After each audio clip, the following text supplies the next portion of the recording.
what is quite often overlooked is civil society. And if I say civil society, I actually mean the citizens, the residents, the community.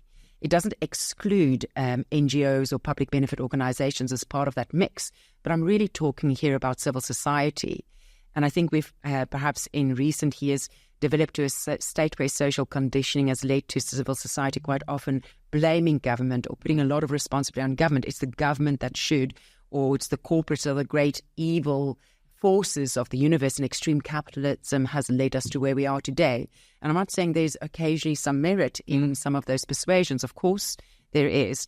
But the thing that is then overlooked in those discussions is to what extent civil society or communities are not or should take at their level of ability to influence, responsibility to form part of the transformation process.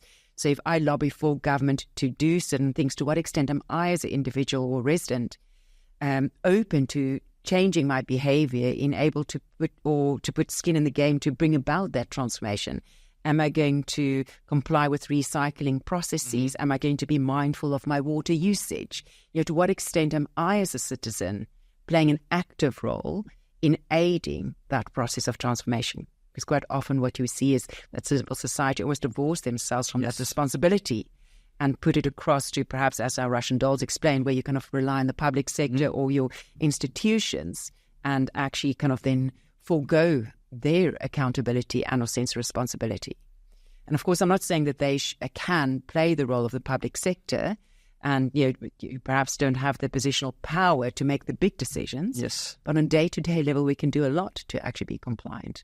Because it's a grassroots level, starting from the bottom. Correct. And that kind of whole notion of a transformation really comes if it's all levels of society that plays an active role in actually bringing that about. Otherwise, it makes it a very difficult process if you just do it from the top down.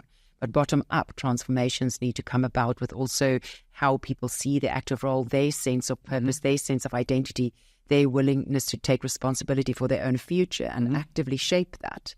Obviously in an organized way, in a realistic way, but there's a lot more that civil society can do to aid transformation processes for sure. What you're saying is transformation, progress is mass adoption of the same mindset. I love that. Exactly. I love that phrase. Yes, so I'm going to use that going forward. Is mass adoption of the same. I have no copyright. To change mindsets and to let go of the past, right? There's also this notion of shifting mindsets.